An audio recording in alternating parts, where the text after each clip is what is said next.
Oh man, that same role model I just talked about's not gonna like this one. I don't even think he knows about it. That's all right. He When will I was now. Yeah, when I was in high school, got dropped off 3 o'clock in the morning, snuck in, went to bed, and I had to work at McDonald's at 5 or 6 o'clock the next morning. Wow. So I got up at 5:30 in the morning, like a good little boy. I got dressed, got in my car, and that's the last thing I remember. Wow. And I Going woke to up, work.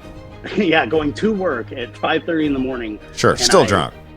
Yeah, I didn't think so, but I Oh, definitely was. I fell of course. asleep driving, and I veered off the road, took out a street sign, No. like a state champs or something like that, and, and Nice. it speared into the Oh roof of my no. truck.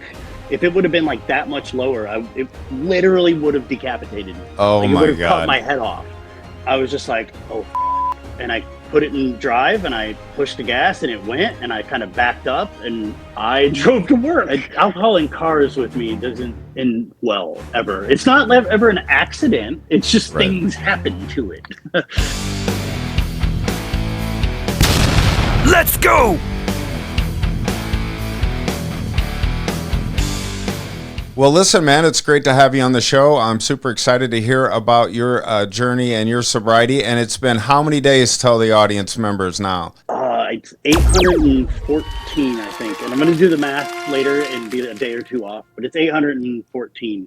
Okay, cool. I'm not great at math, but that's a little under 3 years. Is that correct? Yeah, it was 2 years in February, so it's about 2.5 now. All right, man. Congratulations. Yeah. And we're going to start from the very beginning, and we'll get into, what life changes that we both have went through. I've been sober 1 year and 3 months, as most people know, if you've been watching this channel. So from the very beginning, did you grow up in Peoria, Illinois, and what was your childhood like? Yeah, I had the typical Peoria childhood. I grew up here. I never moved away. I grew up in Bartonville until I was in 7th grade, and then I moved in with my dad over on the south end of Peoria and went to Pleasant Hill, Okay. and then back to Limestone. And then after that, I was kind of still here, but out for military training and then back and forth, and then never left. Okay, military. Tell me about that. And how old were you when you went in? I was, I think, 19. It was 2004. I went to Fort Benning, Georgia for basic training and my infantry school all at one time. It was like 14 or 16 weeks, and it was kind of awesome in retrospect. Like, Sure. while you're there, it sucked ass. It was horrible. It was Right. Every day sucked. But then when you look back on it, the like camaraderie that you had and like learning new things. I learned how to shoot a gun. I'd never touched a gun in my life before that. Right. And it was pretty fun and rewarding, but it was National Guard. So once I came home, it was civilian life 27 days a month, and then Army boy Sure. for 3 days a month. Okay. So after high school, I joined the Guard. I took a year off of school, kind of trying to figure out what I wanted to do, and I knew I wanted to go to basic training. Started school a couple of times while I was in the Guard, but then every time I would start school, I would get activated. And the first time they sent me I was going to school in Carbondale, Illinois. Oh, okay. Me too. I went to Southern. We're Salukis. All right. Let's go. I was there for a semester. And Okay. I That's started in the fall. I didn't party out all the way. I went in August and started classes, and I was doing okay. First time I was ever in college. I had a friend who already went there, made a lot of good friends in the 2 months I was there. But in October, the National Guard said, you're going to Louisiana for a month. okay. And we went down to New Orleans. We lived at Tulane University. We slept on cots in the room out Nice. there. And that whole month, this is one of my first times I remember being like, I can't drink and I don't like it. Okay. Because we weren't allowed to drink for that 30 Right. days because we were pulling like guard duty on civilian streets. And you had already obviously had started drinking already. So when did you? How old were you when you first Yes. started? I remember like my first drink I was a sophomore in high school. Okay. I had an older sister and she had a boyfriend. They did nothing wrong. It wasn't their fault.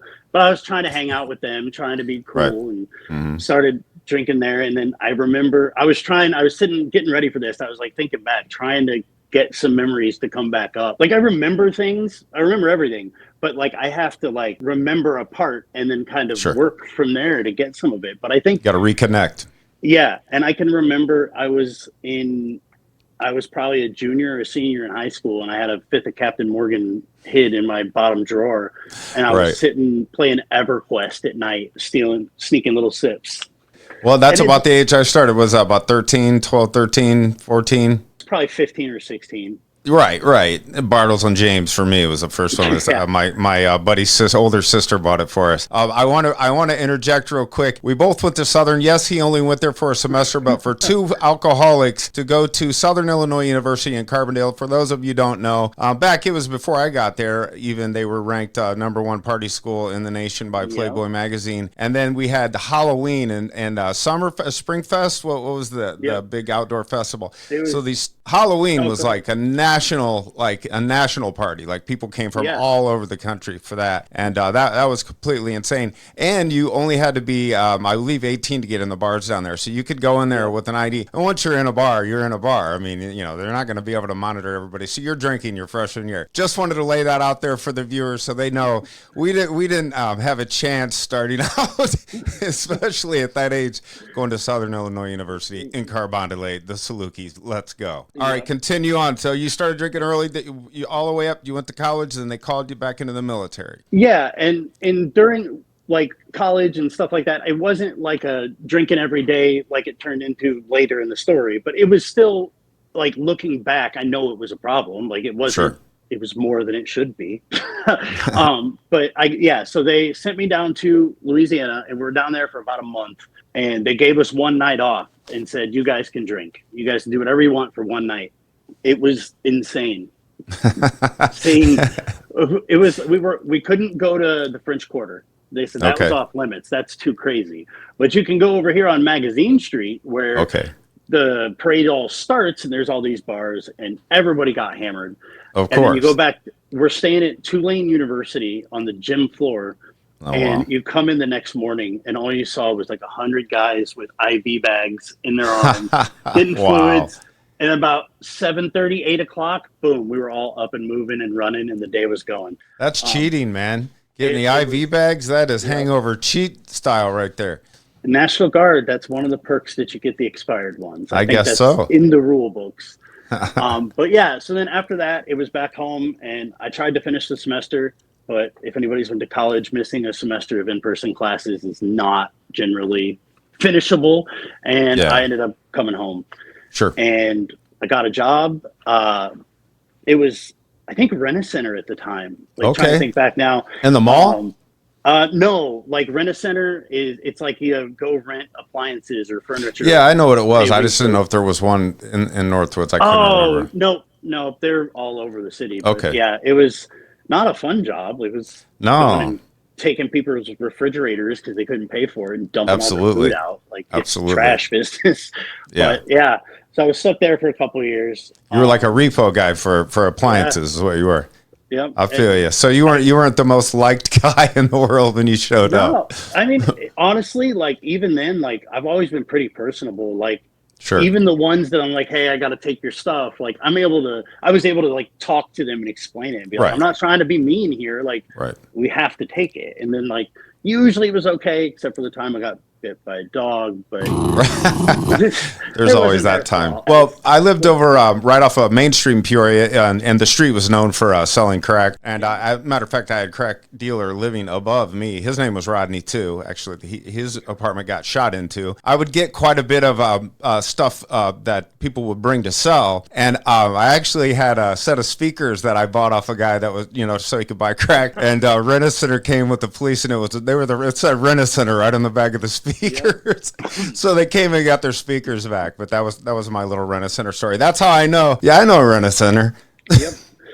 Yeah, and then I kind of bounced. I think that's right around the time I got married too. Was when I was at Rent-A-Center after New Orleans. I came home. I was living above a bar. This probably also, again, you talked about not being an easy path to not fall into it. Right. I lived above a bar when I was 21. Perfect. I worked in the kitchen of the bar, and then I'd work during the day, and then I'd take my $30-40 cash that I got paid for making wings for 3 hours, and I'd go play some poker machines and have some Jaeger bombs, I think was my drink at the time, just a cup of Jaeger bomb. And Perfect. I'd just hang out at the bar and rap Vanilla Ice karaoke, and that was pretty much my life. Working in the bar, for people that don't know, in the bar industry, everybody's drunk the entire shift anyways. At least every bar. I used to be able to smoke behind the bar when I worked in Chicago. I mean, Yeah, you could smoke and do shots with the customers, and it wasn't just not frowned upon, it was encouraged. Like, so but back then, especially with your IV bags, we could bounce back, right? Right, yeah. It was pretty blurry for a while there. Sure. Just partying, like before I got with what became my wife, and then like after we got together was right around the time we were together for about a year, and then that's when we had a son before we got married.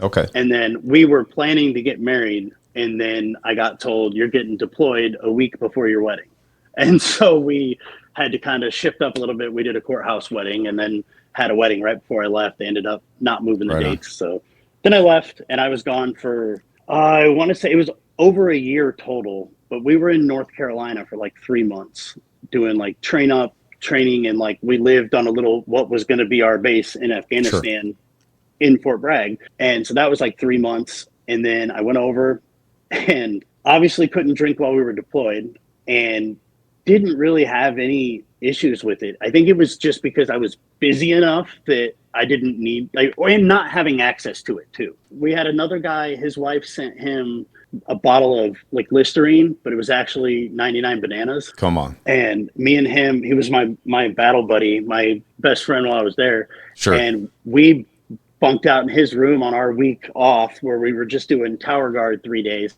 So we had like 4 days off in a row. And we're like, all right, this is not a good idea, but we're going to do it anyway. Right. And we drank like the entire pint between, I think it might've been a fifth between the two of us watching Oh Brother, Where Art Thou? And Nice. I still could not tell you anything about that movie other than who's in it. Like, I don't have any recollection of that night. It's probably one of the worst drinking decisions of my life. Tell people what 99 bananas is to start with. 99 bananas is a schnapps that is 100 proof banana liquor. It doesn't taste great, but it gets you very drunk very fast. It'll black your ass out for sure. So in other words, you guys got blackout drunk. Yeah, carrying around 9mm and having access to bigger weapons than that. It was not a good. And like, luckily, that was, for me personally, that was the only time I was deployed that I even had a chance to do something like that. I was going to ask, so you had this short period where you weren't drinking at all. I mean, you had drank on and off as a child, but I wanted to touch back to that. Were your parents married, separated, divorced? Okay, yeah. My parents were together. The Afghanistan part plays into this, so good timing. Okay. I got a MySpace message from this random lady that said, "Your dad's really proud of you and he wants to meet you." And I said, "What the fuck?" And I called my mom. Yeah. And I don't think I've like publicly told this story or a few of these, so this is good. Right on. But I got a phone call or a message on MySpace from a lady said, "Your dad wants to talk to you. He's really proud of you." And so I immediately called my mom. I'm like, my buddies are fucking with me. They're trying to say my dad's not my dad. And she starts bawling, just crying her eyes out. And I'm like, oh no. And so I found out that my dad adopted me when I was a baby. He was 18 years. My mom was 15 when she got pregnant. She was 16 when I was born. And the guy left when she was like 6 months pregnant or so. And my dad they lived next to my grandparents. My mom's grandparents lived next door to my dad's parents. And that's how they met. And my dad was just kind of around through the whole thing. And then they ended up together and he adopted me. And they always wanted to tell me and didn't know how. No hard feelings from me to them. I would not have known what to do either. I've since met my half brothers. My biological dad has 2 sons. They've lived in Peoria their whole lives. Okay. I met them a few years ago. Yeah. Had you ever ran into him, do you think? I may have ran into the sperm donor a couple of times. Oh, really? I don't know for sure. But he is a alcoholic that frequents dive bars in crappy areas, or did in the past. I don't know if he does. I'm not trying to talk bad about him. I've never met him, and I don't plan to. I ended up adopting a little girl myself.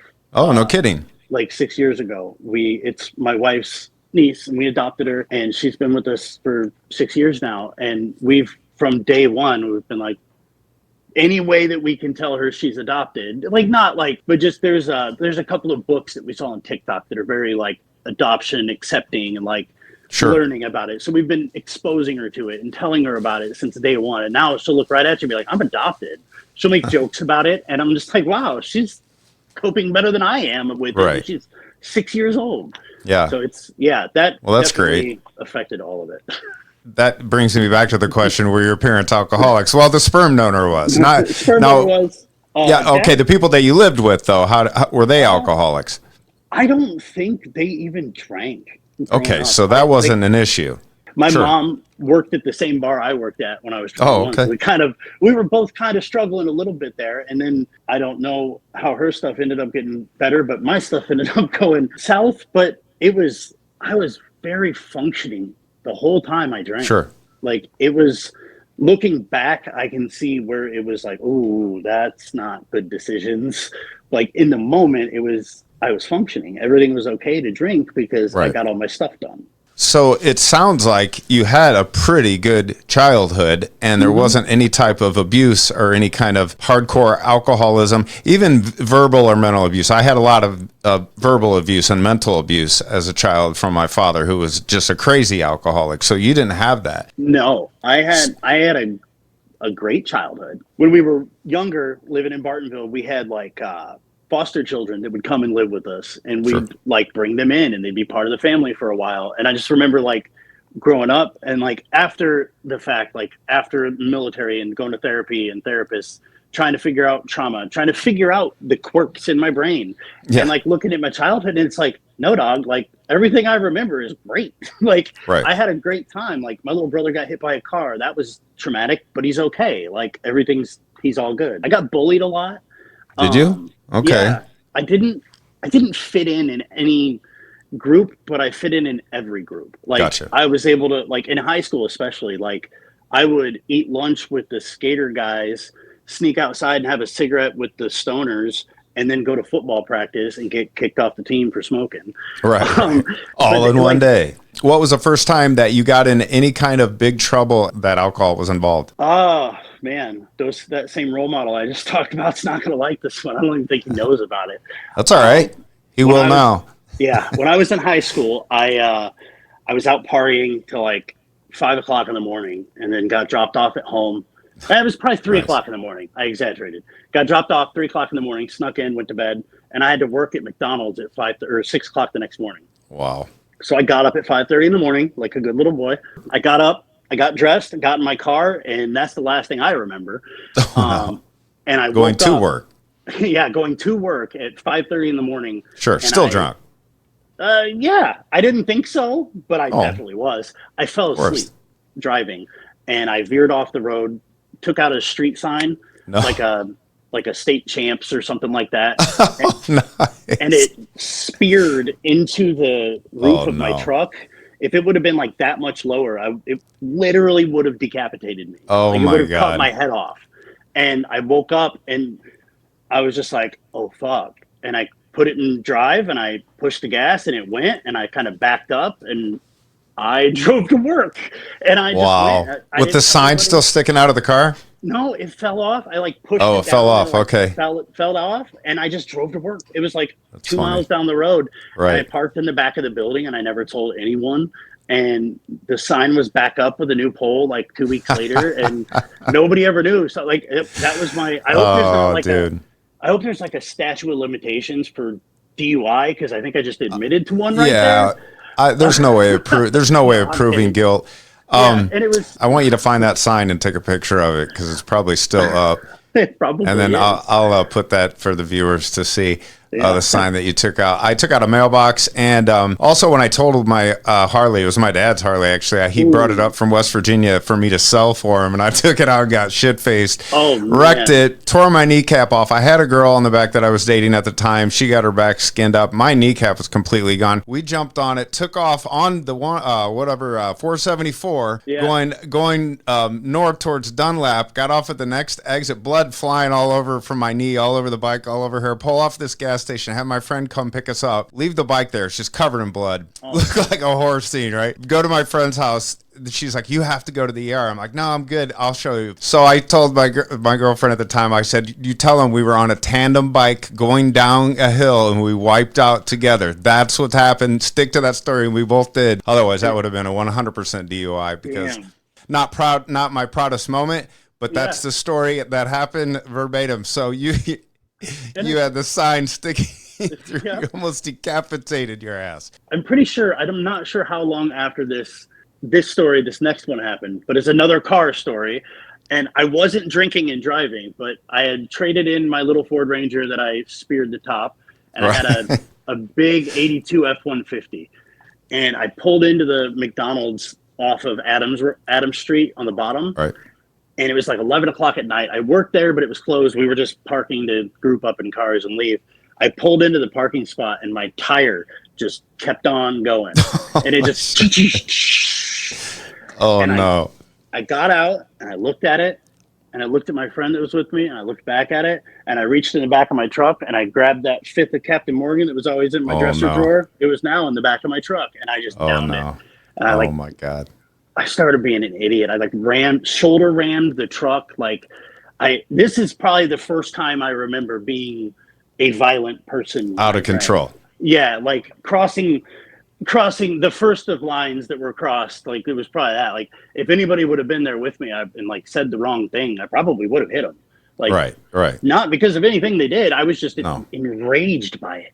I was a super happy drunk, but if I got super pissed off, then I would just lose my shit completely. I was a doorman at a big club downtown Chicago, and we drank on the job, and when we bounced people out of there, it was a violent situation every time, man, because, the alcohol just enraged me. I know there's got to be more stories than that, but let me ask you this. When did alcohol stop being fun and start being a necessity? I know for me, it was later in life because I did stand-up comedy, for 20 years. I was drinking on the road Red Bull and vodka. I would just drink that like it was water.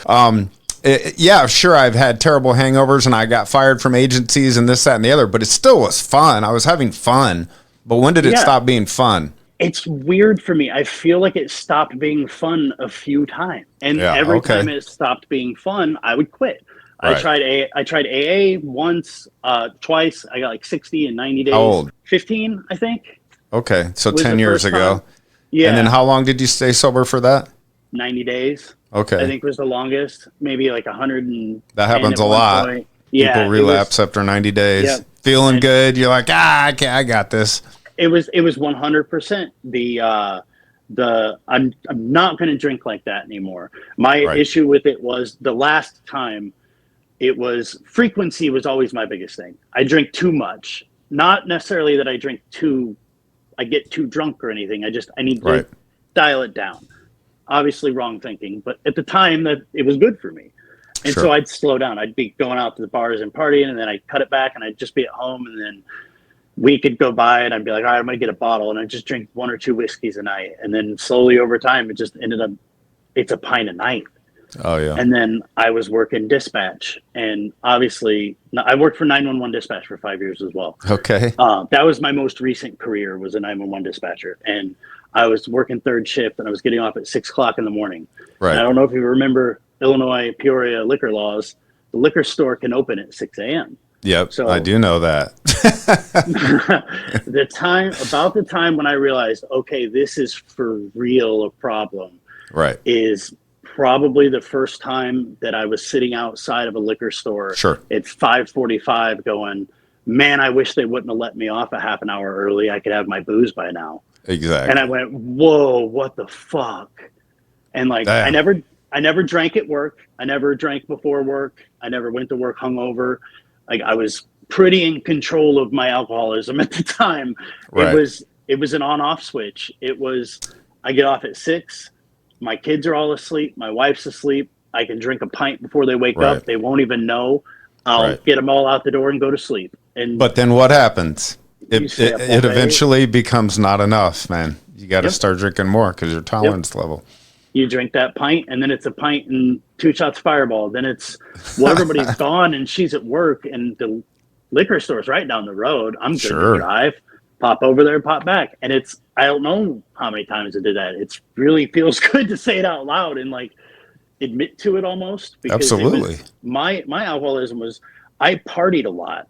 I Sure. was in a drinking club with a running problem. We'd go on runs where we'd drink bar to bar. It's a Wow. blast. It's called Hash House Harriers. I still do it as a sober person. I go and I run No with a bunch kidding. of drunks. Well, that's cool. And it's in Peoria, Illinois. Our group is super accepting, and they're understanding. And Sure, sure. most of the groups are.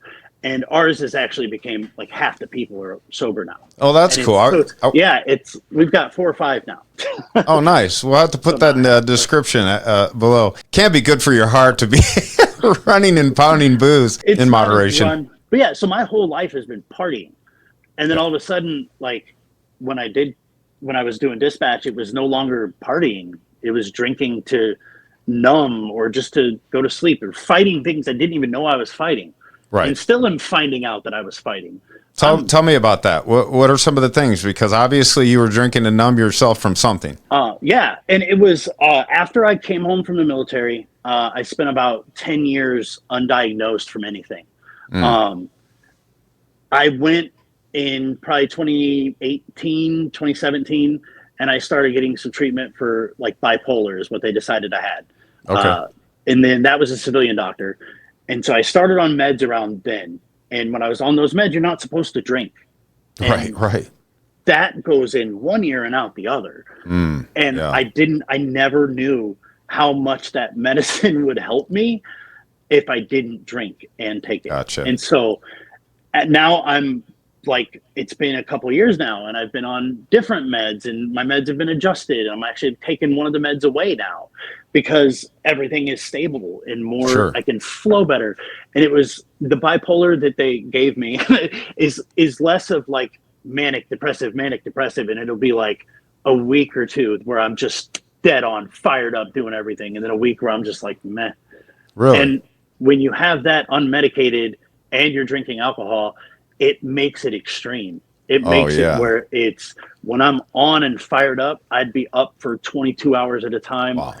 Like almost like you're doing crack or taking speed. Like that's crazy. It's like, and I've started, like, this is probably for a different episode for you, but like since I've gotten sober and I still deal with the bipolar, it's still a part of my life, but I'm medicated for it. I've started taking, when I feel those dips and raises, I lean into it. Okay. If I'm feeling, like, I don't like to say if I'm having a manic day, but if I'm feeling those signs that, okay, I'm feeling the heart's racing, bouncing, I'm ready to go, I'll be like, okay, I'm going to pick a task today that I can move around and do it in that fashion and kind of utilize it to my advantage. Almost. You might as well, man. We're not getting any younger, you know. Exactly. Do it while you can. Yeah, but the alcohol, it just made all of that explode even worse, and so it would. Oh, you were chemically, you were playing chemist with your brain right there is what you were doing, and probably not with the chemistry degree, I would imagine. No. So just trial by error, and that's what a lot of people do. I mean, everybody's got that chemical imbalance in their brain, and alcohol and weed and cocaine and any kind of stimulants are downers. That's why some people go to the dark side and with the heroin and the fentanyl and all that. Their brain is wired different. We're all different. That's why getting sober there's no just one way to get sober. There's multiple different ways, and you're a testament to that. Sorry, man. Were you to the point where you were starting to lie to yourself? Because that's what a lot of us do about why you were drinking so much. And I feel like I went through cycles of it. And it was even as far back as living above the bar. It was always, well, I'm just going to have a couple of drinks because I live here and my friends are down there. And then it started being, okay, the bar's closed now. My friends are still going out though, a couple more drinks. And it's okay because my friends are going. All the way up to like, going to the last part, like the last straw where I quit drinking, it was to the point where like drinking was no longer fun. Right. And I'm telling myself, I'm doing this so I can get to sleep. You don't need to drink to go to sleep. Like and I know that. It's worse for you, actually. It does not help you sleep. Yep. That people don't realize that's a common misnomer. Drinking a couple glasses of wine to help you go to sleep. It does the opposite effect. Just so you know, I have videos on that. I'm not going to go into detail now, but it does not do what you think it's doing. Yeah, and that's the lying to myself started then, and it'd just be like, I mean, there was a period of time in that little stretch. I I've been married 3 times. Good job. So yeah, and I get along with both of my ex-wives really well. That's awesome. 2 of us live in the same small town. The other one lives right down the road, and Okay. so all my kids get to live together, and so it's really good. And so like in the skipping of all the different things happening, there was a period of time where I was drinking. I was in real estate, and again, Okay. picking bad careers for an alcoholic. Right. Real estate's not where you want to be. Half the job is partying. Yeah. And so wine. Yeah, all of a sudden I'm a 35-year-old, 32-year-old, whatever, single guy in real estate with my kids gone half the time. Mm-hmm. I'm drinking even more now. Of course. Yeah, and so it's part of the job. Yep, it's part of the job. Lying to yourself again over and over and over. And then it was finally just like looking back, it was like, shit, the alcohol was what was making all the bad decisions. All the bad things happening were the alcohol, or it can be traced to the alcohol. No question about it. I mean, I guess my life was a little bit different just with the comedy aspect to it because, yes, alcohol and mixed with marijuana does lower your ambitions, and it opens up a different part of your brain that you don't normally use with the marijuana. For me, it does anyways. Yeah. But with the alcohol and mix, it was great for entertainment-wise. It just, again, you eventually have to keep drinking more to get to, you're constantly chasing that one perfect buzz, and they last slower. It's just like any kind of drug. Your body adapts to it. So continue. Yeah, and then I was drinking and drinking and drinking after work every day.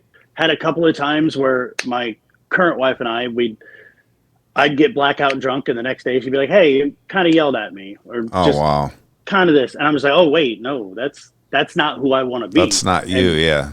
So I'd quit drinking immediately, and it would be 30 days, 40 days, and I'd convince myself it's fine. The issue that at hand, we talked about it. It was a misunderstanding or whatever it was. What it was isn't even important. It was just the way that I was reacting to negative situations was anger. Sure. More and more and more. And then it was February, a couple years ago, I crossed one of those lines and it changed everything. I went and stayed at a hotel for a couple of days. I had to go to work. I went into work hungover as hell and worked all night long. And I went and we had gotten in a big fight the night before, and I was real mean, crossed lines with what I was saying and everything, the whole situation. So I was at this hotel, and I had got a fifth of Fireball because I was just ready to forget it all. Sure. And I took a big old pull off the bottle, like enough to make it burn and feel it. And then I sat it down, and it was like 6:13 in the morning.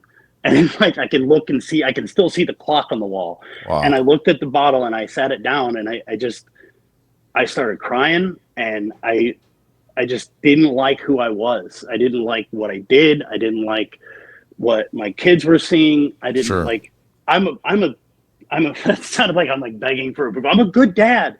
Like I'm a good dad. I go to sports events. I'm present with them, but I know I wasn't when I was drinking. I know that I have a 17-year-old, and I know, and it hurts me, and I feel like guilty for it. Like I know his experience with me was different than my stepsons are getting now because I'm able to be more present. Not that I didn't want to be then. It just, I wasn't. And it's terrible. Like I feel so bad about it, but again, like I just try to do better, and I try to like now I'm the dad that doesn't miss a sporting event if I can. Like if I'm there's making up for lost time. And I understand.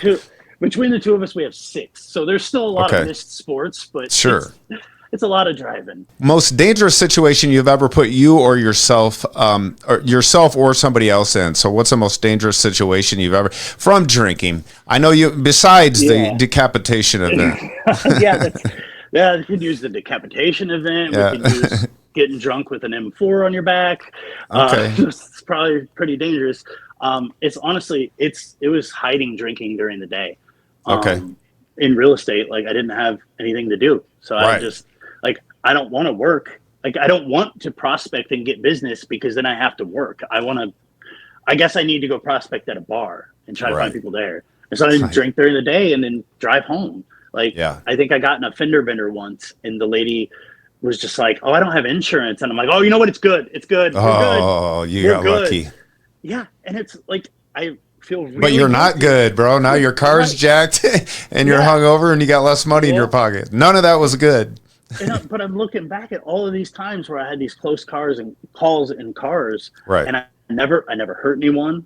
I never hurt myself, and I'm like lucky, right? Like I know I'm lucky for that. I'm not absolutely blind to that, but that's got to be it. Is like anytime you get behind a wheel, like I know it sounds like pot calling a kettle black, me preaching about drinking and driving when I know that I did it, but it's like that's the one thing for me that like. Besides the anger, but the like the danger from mixing alcohol with PTSD and bipolar and having all those different factors and just like letting things bottle up. Yeah. And that's like, so those are sorry, I'm answering your question in a straight way now. So it's two things. It's getting behind a wheel and driving. That's the most dangerous thing I did to people, but also like putting people in a situation where I could get blackout and potentially hurt someone or cross a line that I can't come back from. People need to hear this. So many people get behind the wheel, even if they've had a couple and it impairs you. Everybody thinks they're a better driver. I know I did. So did you end up ever getting a DUI? I had one, and I drove 10 years after that, too, drinking and driving almost every day. No, never. It's tough in Peoria, Illinois. Especially driving. I lived in the outskirts, driving through North Beacon a lot. I actively tried to not drink and drive. I should say that. Like, if there was a chance to set something up, I would set something up. But it was those late nights, 2:00 in the morning, sneaking to that gas station that's open 24 hours and sell you a fifth. Or when I lived in Peoria, just going out to the bars and then driving home. Like, they're open until 5 a.m., aren't they? 4. Yeah, and then one of them would open back up at 6. Oh, God. I've got one more drinking and driving story, and then I promise I'm not going to say anymore. No, let's do it. Bring them on. I had a friend, and sorry to my ex-wife, because I don't think that I ever actually admitted this part to her, but I know she knew. I went to the Dallas Cowboys game in St. Louis with a buddy of mine. He got me tickets so I could go see my Tony Romo. And it was awesome. It was one of the best experiences of my life. It was in the old dome that they don't even use anymore. Oh, okay. I don't remember much of the game past about halftime because we drank at a bar before, then we drank at the game. I remember taking a picture with like an usher or something, like just stupid things.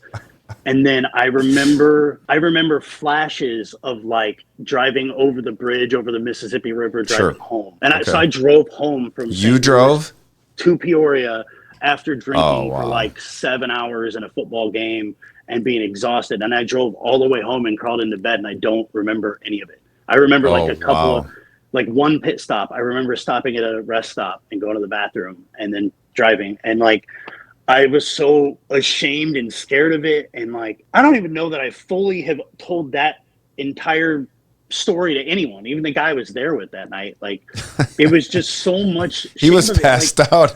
He time traveled. He didn't even know you. Oh no, I was by myself. Oh, you were by yourself. I drove down to meet him because he lived down there. Gotcha. And then I just drove home. And it was like, if higher power or anything like that, I don't know what I believe currently, but there was something helping me because there's no way that a human black out from St. Louis to Peoria and make it safely. I mean, you'd be surprised. Well, without stimulants, that's tough too. I know a lot of truck drivers do it. I drove truck and trailer too. Yeah, you get some stimulants in you. That'll kick you right out of that alcohol slumber. Were you just drinking beers at the game? Yeah, it was beers and shots. Shots too. Shots, yeah. So what kind of shots? Fireballs? Jaeger? Back then I think it was still Jaeger. This was probably yeah. And it was like I remember driving. I remember being on a bridge and it was like bumpy almost. Like this is a lot of probably bad memory too. Sure. All the drinking. But like I got home and the next day she was like, "When did you get home?" And I was like, "I don't know." She was like, "That's not good." And I don't think we ever talked about it again. Like I was just like, "I'm sorry." And then left it alone. I didn't drink for like a week after that to make up for it. Did you do that too? Like I had this like, system with myself where I'm like, "Oh, you drank too much today. You have to hold off for tomorrow." No, I was.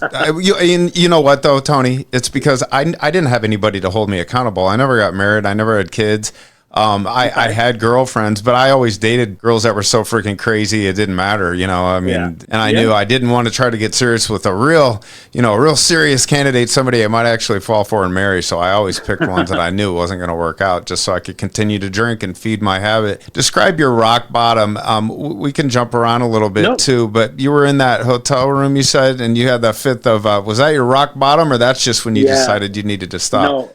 No, that was my, I'm never doing this again. Like I was able, I tell people all the time, like quitting alcohol was easy for me once I had the reason. And it was like a switch got flipped. And I know that it was hard, but like sitting here and telling you right now, I don't remember physical withdrawal symptoms. I know they happened. I know like I had some shakes and I had some sweats for a few days, but like I can't remember them now. My brain is either blocked them out or it probably did. Like it's just gone, and I don't care because I don't want to remember that. Right, you don't want to remember that. Well, that's good. So you were talking about PTSD. Tell me a little bit about that, and then did that amp up your drinking as well? Apparently yes. I didn't think I had PTSD for the longest time. I just thought I was jumpy. I just thought my heart raced sometime, and even now, 2 years after I quit drinking, 2.5 years, whatever. I'm still learning that reactions that my body have are PTSD and not normal. Okay. And it's a lot of those symptoms were masked by the alcohol. Sure. So I was self-medicating after I came home, obviously. And so a lot of the things that were PTSD symptoms that I should have caught, I was just a drunk guy. I'm just a hungover, lazy guy. It's you not don't know. Depression. I just drink too much. Right. And so it was like a buildup of untreated, and then all of a sudden it was therapy and meds, and the VA has been amazing and getting me in different programs. Like I've had 4 back surgeries. The last one was a fusion. I didn't. Yeah, he told me I wouldn't be able to run again. And in 27, here's another anomaly for my drinking, being an alcoholic. I was also a runner. Sure. And I did it. I've always been a bigger guy, 250 or so. And then in 2017, I got down to about 210 and ran a half marathon. Cool. And proceeded to get injured in my back again and have another surgery and couldn't run anymore. And then after the fusion, he said, you're never going to run. Like you can walk or jog, but you can't run anymore. I got the fusion a year ago. So I was a year sober. And then I left work to get a fusion surgery on my back. And I've lost about 120 pounds. Wow. And and this is what I quit drinking alcohol and lost 60 pounds in like 3 months. All that sugar. 3 months. Yep. Gone. And crappy food. And I was pre-diabetic and they gave me Ozempic. The VA actually did. Okay. And so I've been on Ozempic and I lost like 80 more pounds. And now I'm sitting around 205 again. So I'm lower. I weigh less now than I did in high school. What do I do? And so I just sat there and I was just like, I'm going to quit drinking. And I downloaded one of those little tracker apps. I don't even know what it's called. I Am Sober or something. I think. I have that app. The same app. And it for like, and it was for probably the first year until I hit 365. I would check that app 3, 4, 5, 6 times a day. A day. For the minutes and the seconds. Yep. I love the minutes and the seconds and the money. Just so people know, I'll put that link in the description below. I put it on other videos. I Am Sober, it's called. It's an app. And yes, it does show you how much money you save. I had mine estimated at $25 a day, and I said that's on the light side because, dude, I would easily spend with DoorDash and just, eating out everywhere. Yeah. I'd spend $50, $100 a day. Depends if I went out to a bar, too. Yeah. I mean, so I looked it up. It was like $10,000 a year, dude, that I was spending on alcohol.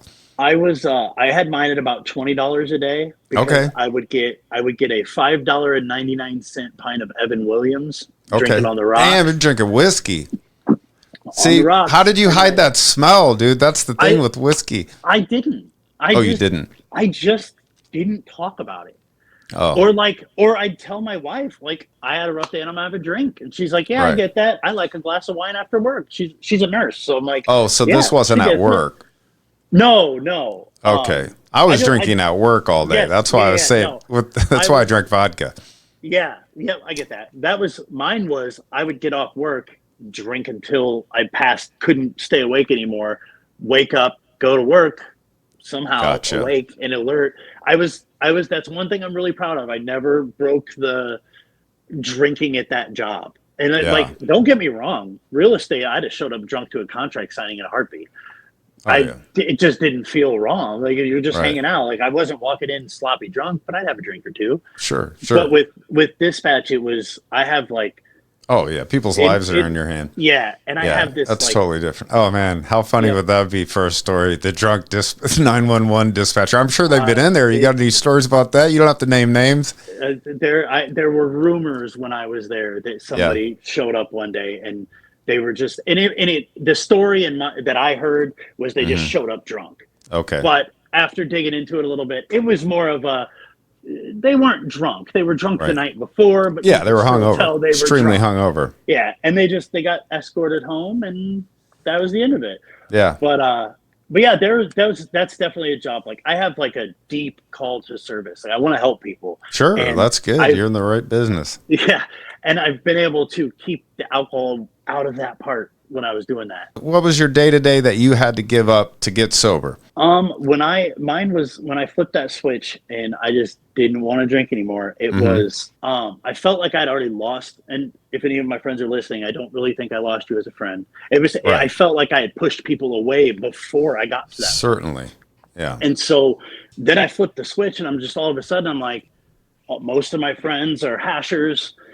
Drinking is what they do. And I'm like, I don't know what to do because I don't want to be different than I was. I liked how I was when I drank and had fun. I didn't like how I was when I blacked out. And so I just honestly, I got really depressed and like everything got worse before it got better when I quit.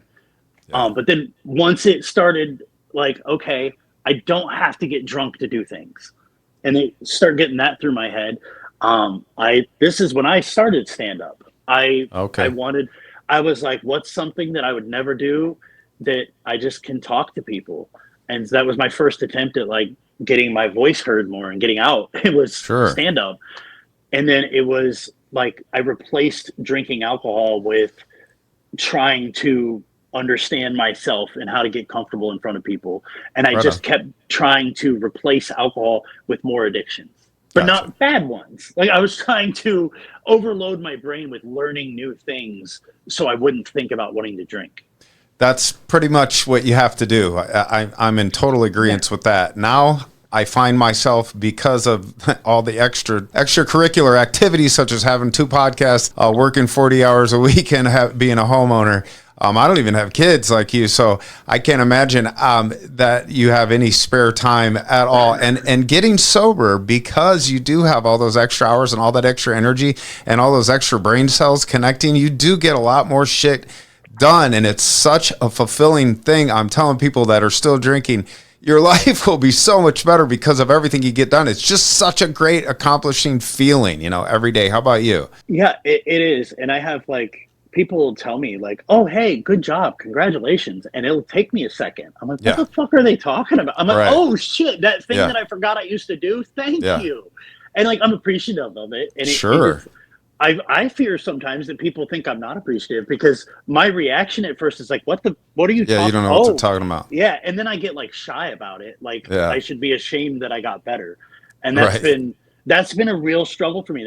I started a podcast myself, and not even like to do anything with it other than here's a public record of 5 minutes a day of what's going on in this whirlwind in my head, so I can have a record of it. And because I learned that when I quit drinking and I tried to start all these new hobbies, everything was easy to give up now because I'm like, well, I don't like this and I don't like how it makes me feel. It's like, I'm just not going to do it now. And so I was giving everything up. And so I started this little system where I draw a card every day and it's got a little action on it. What's it called? The podcast is called the Do Better Podcast. The Do Better Podcast. Okay. I like that, man. It's simple, it's sweet, and it's to the point. We'll put that in the description below for sure. So tell me a little bit about it and how that helps you with your sobriety. I'm sure it has to. It really has. Like I said, when I first quit drinking, like I feel like I may have gotten in some sort of depression there. Meds might have been off after the alcohol. And it took me a little bit to kind of recalibrate and do something. And I got to the point where I told my wife, I'm like, on the days she's at work, I'm like, I sit here and play Rocket League. like, I don't have anything pressing to do. I need something. And so Right. I made this deck of cards that Cool. have, it says do better on one side, and on the other side it says things like share a joke with someone, Oh, share cool. a book with someone, high five a stranger, share a memory. And I got like 30 different ones of them. And so every day I just wake up now and I get my little deck out, I shuffle it. They're laminated, Oh, cool. printer paper over Magic the Gathering cards, laminated and Nice. cut out by hand. Like, I kept putting it off because I'm like, I could print these. I'm going to sell them. And then I got to the point where I was like, I don't need to sell them. I'm going to make Right. it for myself and I'm going to use it. And I have every Absolutely. day That's for great. like Love 48 it. days. I got my kids involved with it. They've Very all been cool. on the podcast. I literally pull out my phone and I record. I get on there. I go, welcome back to the Do Better podcast. Here's today's card. Here's what it means to me. Here's what you should do. Do better. And I'm out. Do better. It's 3 to 5 minutes. And it's not even a sobriety focused. And Right. when I started it, it had nothing to do with it. But now that I'm to this point, and like I'm realizing how important journaling actually is. Sure. And like I started talking about that. One of my episodes is like 9 minutes long. I talk a little bit about journaling, and so it's kind of starting to grow a little bit. And sobriety is a huge part of it because I'm Sure. I wish that I would have journaled when I drank, so I could look back and see what was in my head during Wow. times when I made those decisions. Yeah. So speaking of your wife, how did your wife handle your sobriety, and is she and your kids as well? Do they know Daddy is a different guy now? Yeah, they my older kids for sure know. They like have like told me thank you. Like, Oh, really? my son has been like, that's Dad, that's awesome. He's like, That is. that's so cool. Like, I'll send him a picture of one of the milestone days on the app or whatever, and he just loves it. But the younger ones, they definitely, they can tell that something's different, but they didn't quite know what. Sure. Daddy's not falling over the couch as much anymore. Daddy's not asleep until noon every day. Daddy, Oh my God. I have never been a morning person. Right. Like I would get up with my kids and I'd get them off to school and then I'd go back to bed. Even like it didn't matter.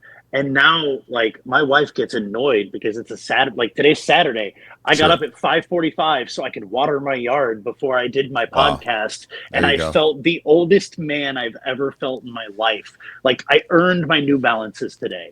Yeah, did you get the white ones? The all white? Oh yeah.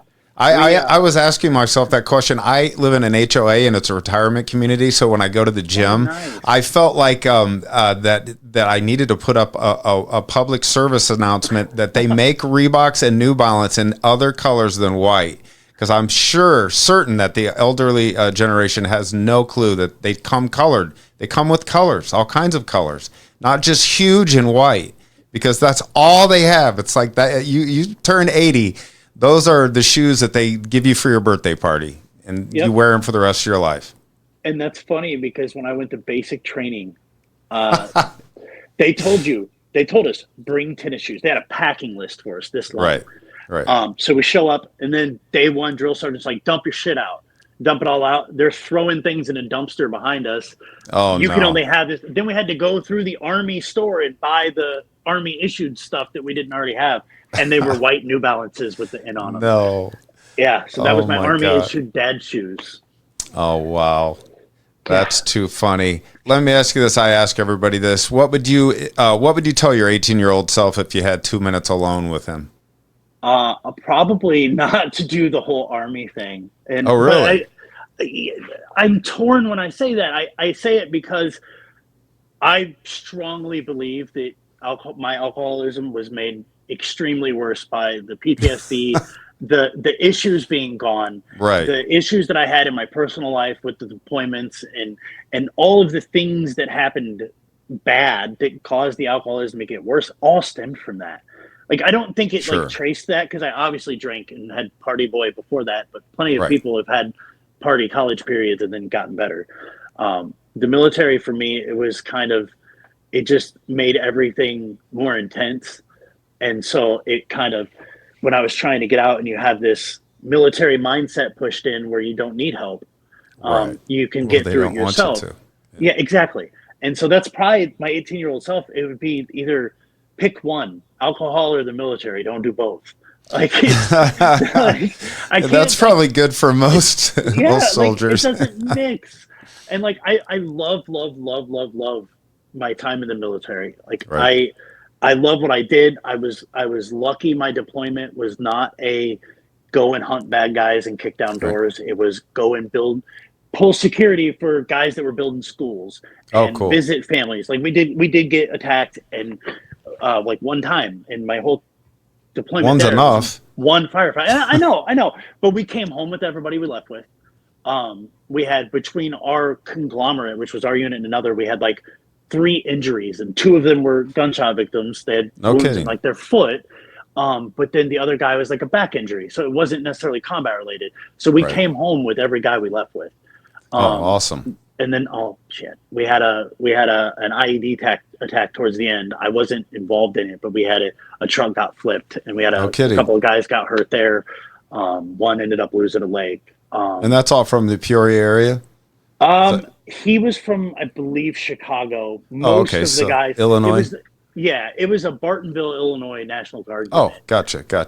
Yeah, and Man, it he was, lost his leg. See, I mean, he right there, ended up, that's enough for PTSD right there, just seeing and, something like that. and even this is why I'm still in therapy, is because I'm sitting Right. here telling a story about it like it's a non-factor Right. to my Right. PTSD, to my mental health and trauma, because it's not. In my head, it's Right. still just a thing that happened. Right. But yeah, that's my 18-year-old self. I would tell him to give up one or the other, and maybe use Just be a heavy drinker, son. Don't Give up or one. just be a sober soldier. One of the two. It would be just how the world is today. I Sure. don't care which side of anything you're on. It's kind of shitty, and we need to get it better. We need Right. to get it. No Everybody question needs to about get it. along a little better, and just focusing on using my voice to affect the world around me, my personal world. Like I spent my whole life trying to find ways to affect the entire world, not realizing how powerful it can be taking a step back and just being powerful for the people in my life. Oh, absolutely. Being full and present and trying That's your job. to, yeah, it is my job. It's my Mhm. job every day with my kids and my friends and people that are going through the same thing as I went through. I don't ever want anyone to feel like they have to sit alone in a hotel room Right. at 6:13 in the morning thinking it doesn't get better, because it Right. does. If, for instance, I had insurance, so I got lucky. I got to go to rehab, and I knew that I Okay. needed to go into a detox facility. Otherwise, I was afraid I could have seizures and tremors because the amount of vodka I was drinking every day was, if I didn't drink, I would just shake uncontrollably. So I knew I needed medical care. So, but how did you do it, and what would you suggest, just coming from your point of view? If you can get help, get help. Don't Sure. try to do it alone if you don't have to. I hid how bad it was from everyone I could. My wife knew what I was going through. She was very supportive. She's still supportive. So goddamn supportive. I couldn't have done it without her. That's amazing. Hats off to but- her. Yeah, and I can't imagine how annoying I am now that I'm clear-headed and I talk all the time. That's great. But it was. She for didn't me- sign up for this shit.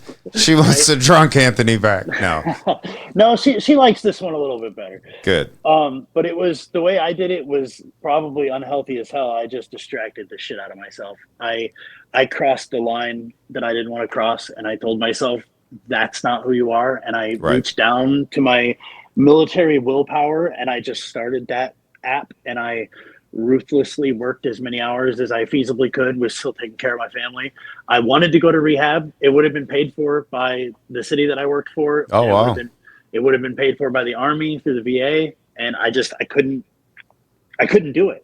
You should just go now for the experience. Honestly, I really could. I could tell the Army that I just don't feel good, and with You're the past, relapsed. they'd be like, all right, let's go. And I know that in the back of my head now. I know that my tribe, my people would come together, and I could go if I wanted to, if I needed to.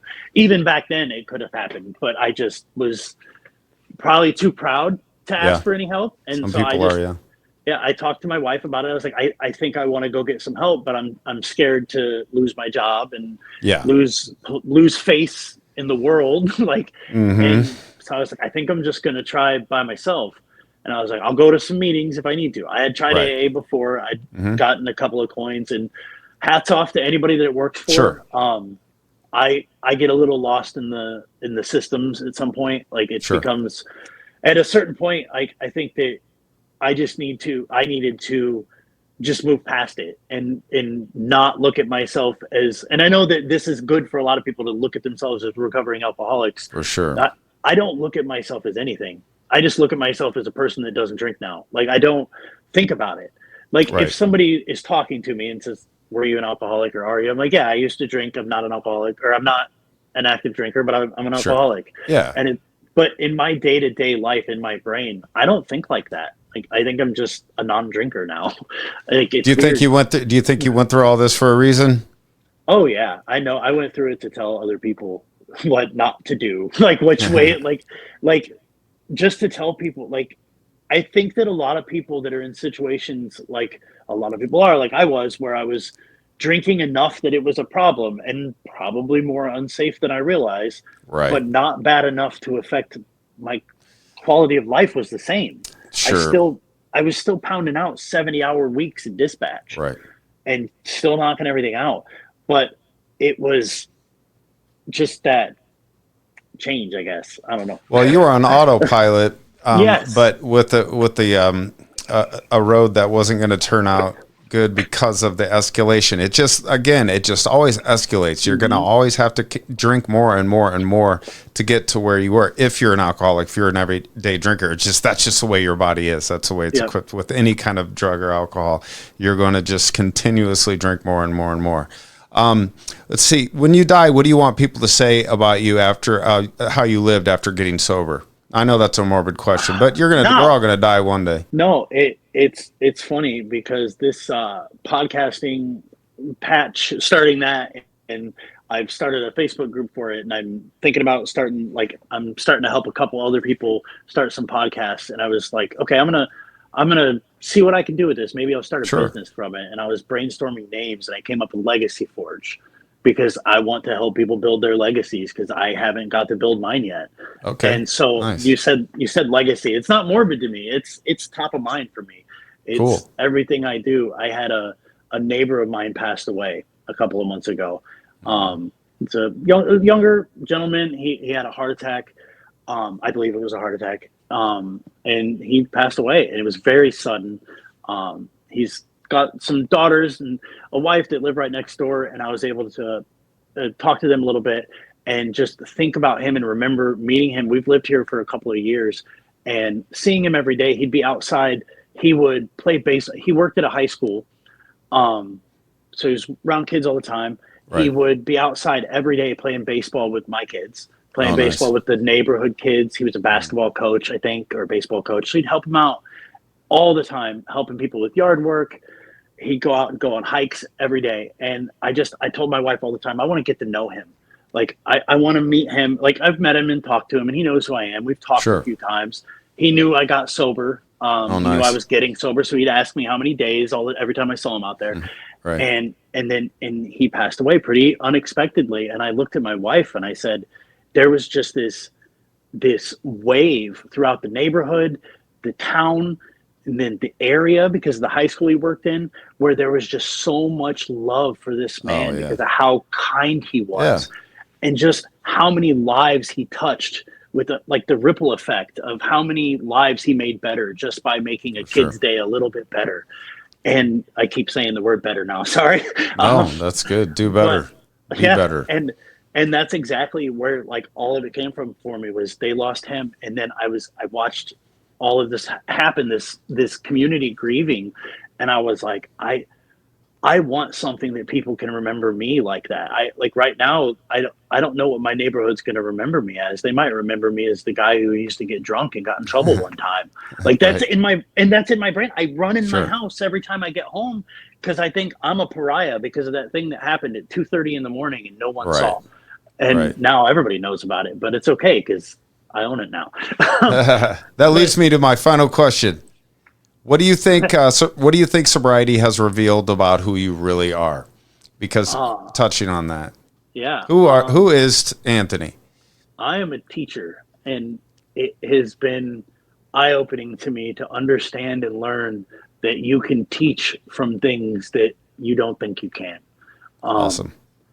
like going through all the shit and thinking about all of the different stupid things I did or bad decisions I made or chances that I squandered away. Like, I don't want to squander this chance away of wasting all that. I don't want it to be for nothing. And like, I don't regret anything, because I ended up where I want to be in my life. I have beautiful kids and a beautiful wife and enough food to eat, and I get to make a podcast and have some fun. So I don't regret anything, but like, that's, yeah. Sorry, I got a little off there. No, I appreciate it. And at 3 years, I was going to ask you this earlier. Have you had any slip ups, and or have you even considered drinking at any point over the last 3 years? And what kept you from not doing it? No, like I'm lucky, again, is the word. My wife likes to say that I get lucky in the worst ways. Like, okay. I'll have something really shitty happen to me, but then something really good will come out of it. And like, it's one of those situations where like, I haven't really had any cravings.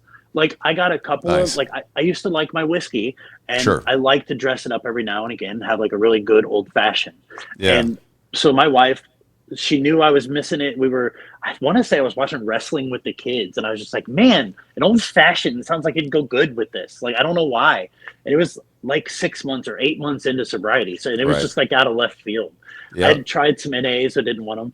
And she went out, she left the house at like 7:30, 8 o'clock at night, went out, bought me a whole bottle of zero spirits bourbon, a smoker. Like, she got all this stuff to smoke it and made me a NA bourbon, smoked bourbon old fashioned. Oh, no kidding. Oh, yeah, very cool. So it's non-alcoholic. Yeah, not a drop. Dude, that's something I might try, actually. Yeah, and I like whiskey too, for sure. I did. That was because my cravings were like, as crazy as it is, because I 100% drank to get drunk. I wanted the feeling. Yeah, for sure. But now it's like my cravings come in like social settings, like going and doing, like having a party. Like, I want a drink in my hand. Well, I tried some cannabis liquid drinks. It's legal in Illinois, so if I can't say that on it, you can edit it out. Yeah, no, of course you can. I tried a cannabis drink. It was like a ginger ale. Oh, nice. I didn't smoke very much. I didn't really use it very much. I was in the military, so I never really had a chance to do it. And so I smoked a little bit here and there since I quit drinking. And I'm okay with it. People call it California sober. I'm sure you've talked about that before. Oh, yeah. It's pretty popular now.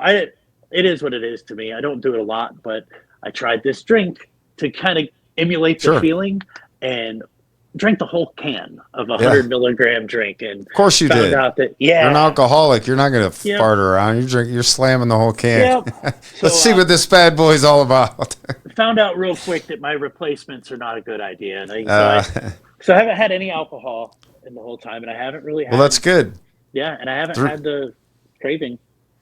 That's awesome, man. I'm so proud of you. And the fact that, now I live in Peoria, Arizona, which, believe it or not, was founded by people from Peoria, Illinois.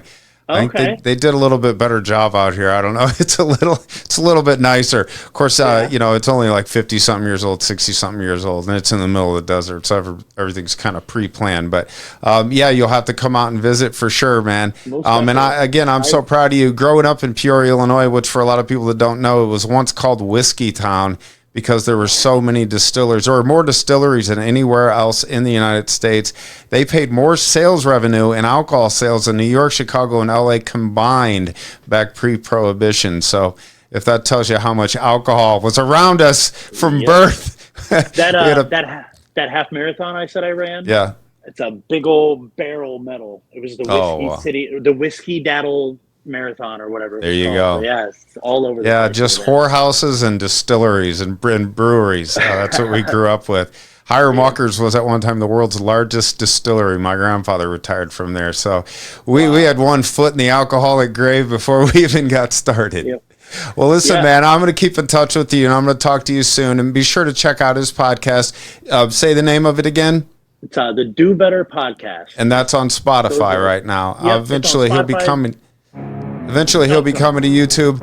And once again, thanks for tuning in, guys. I'm Rodney. This is Breaking Chains, the Sober Mindset. And remember, as always, God loves you, and so do I. Peace.